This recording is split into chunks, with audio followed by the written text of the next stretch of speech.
Hey guys, and welcome to yet another Factorio tutorial. In this tutorial I'll be covering inserter item stack size bonus. What's inserter item stack size bonus, you ask? It's a technology. Where is it? There it is there. So basically what this does is every level in this technology gives you another one item that an inserter can move per operation. I'm going to demonstrate the usefulness of that using this fun little test that I've devised. So basically we've got 100 iron here in a steel chest, 100 iron here in a steel chest, 100 iron on a yellow belt, and 100 iron on a red belt. Note the compression difference between red and yellow there when it's just stopped. That there's a lot of mathematics involved in this shit, but I'm not going to cover it. And like how that affects throughput. But anyway, regardless, let's have a look. So basically what we've got is, this is just going to go in a straight line to the bottom, and when it hits the end, it's done. Let's go straight line to the bottom, when it hits the end, it's done.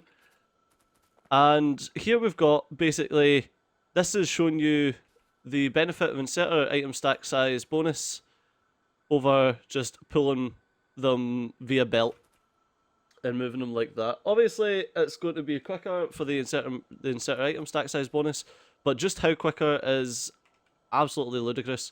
So let's get going. Gotta make sure that my robots have got enough stuff. They do. And I'm going to set it going. So these two top ones are just so you can see how quick they are, how quick it is in relation to belts. So as you can see, if you just try to get 5 down, then it's hella quick. But there we go, we're still getting it coming down here. We're at 85 here, and the red has definitely stopped. We're at 100 now, so it's managed to beat the yellow belt at moving 100 items all the way down. If you just try to move 5, then it can get it all the way down before anything else. So it all depends on how much you try to move. But look at the speed it takes. Because it's only moving them one at a time, it takes so bloody long to get it down to the end. And there's the benefit of insert item stack size bonus. Obviously that's a bit, well, obvious. So I have set up a nice little factory sequence here. This is basically just going to make some green circuits. So what we've got here is this is like an input which would come from your main bus or whatever. And the copper's coming down and it's coming into the factory. Each of these has 2 inserters in to get them up to full speed. And they're making copper circuits, copper cables rather. And then the copper cables are then taken from the plants into these circuit factories, and because they're directly connected, they get the inserter item stack size bonus. So it can pull a stack of circuits, of 5 circuits, straight into the factory. And then the same from the factory out, but that doesn't really matter because they're fast enough. But this is the main thing, is they can pull from there into the factory super quick. But here what we've got is we've got it going onto a belt. It's the exact same number of inserters pulling into the factories and pulling out of the factories, if you have a look. And then it is just an inserter going in. Actually, what I should do is each of these factories technically has 2 inserters going into them. So let's do 2 inserters, and we'll see the difference. Obviously, you're going to have the actual movement difference, but we've also got extra resources wasted on belt, extra resources wasted on space, extra resources wasted on more inserters. But when we plug it all in, which I can do by shoving that there, you'll see the general speed difference between them. So it does take time for that to come down. This factory's essentially not working because it's loading onto one side of the belt. We could overcome that by putting a belt balancer, but once again, more resources, more infrastructure, like just more expenditure of everything. You can see this end one's hardly getting to go because these can only pull out so quick, and then these ones are getting caught off.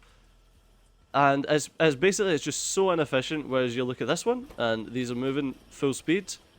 They're always getting the copper because we've got a load of inserts, but as soon as 2's made, 2's pulled out and shoved into here, and then they're pulling out. So already, while I've been talking, we've got, what's that, like 140 made, and this one's got half, essentially, because only one of them gets to work, because these can only pull out so quick.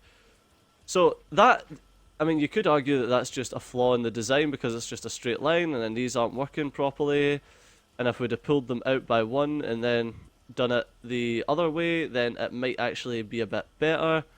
But let's have a little look. let's pull this down. And what we'll do is, excuse me, we'll have you go that way, you go that way, you go that way. And you go that way. This is probably the better way to do this test. And then we have you there and you there. Ugh, we're just a bit too far, aren't we? Yes, we are. I'll need to... Let's pull this down.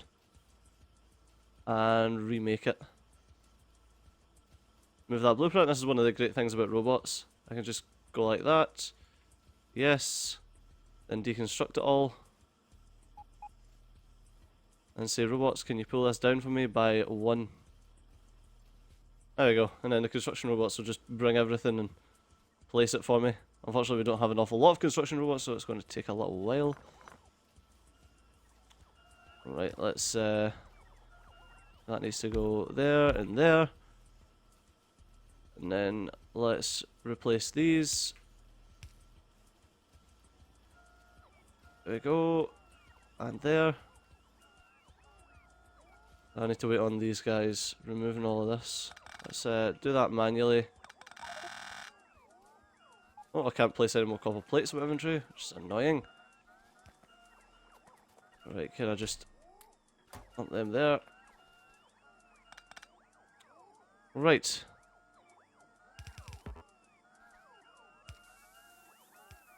There we go, that'll free up the construction robots, and let us place these in there, because that's what it's short of.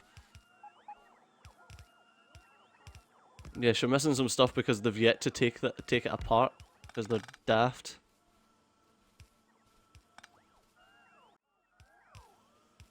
Right, come on. All back together, and let's shove some of the copper plate into these. I've got to do more copper plate. Jesus! The best laid plans of mice and men. Alright. There we go, so we've got that going like that, and then let's shove you there, you there, you there, and you there. Alright, let's plug those in. Perfect. Not perfect. Because I need that to go like that. Let's just change these to passive providers, because that's the only ones that I've got. There we go, so now we can see these getting made. So as you can see, it's filling up on copper cables, and it's going to stop because it's got too many copper cables in it. And then it's going to start filling up again because these just can't pull fast enough. Whereas if you're using the inserter item stack size bonus, one inserter can pull out both of those. The only reason there's 2 inserters here is because it's splitting that between each of them. But yeah, so you can see how the inserter item stack size bonus can really speed things up. Obviously it's not as slow as it was when I had the straight line, but that was a poor design. So I should have done this design to start with. But there you go, that's the benefit of inserter item stack size bonus. So it's very, very smart to build your factories with regards to inserter item stack size bonus. Sometimes you won't need it, because factories just won't build fast enough for you to require it, but it is very helpful. It's also very helpful if you look up here at the speed at which you can actually transport massive amounts of items. It also comes in very handy when you're unloading from trains, which I will cover when I cover depots. But that's going to do us for this episode, so as always, thanks a lot for watching. I've been Steve, you've been awesome, and I'll see you next time. Bye bye.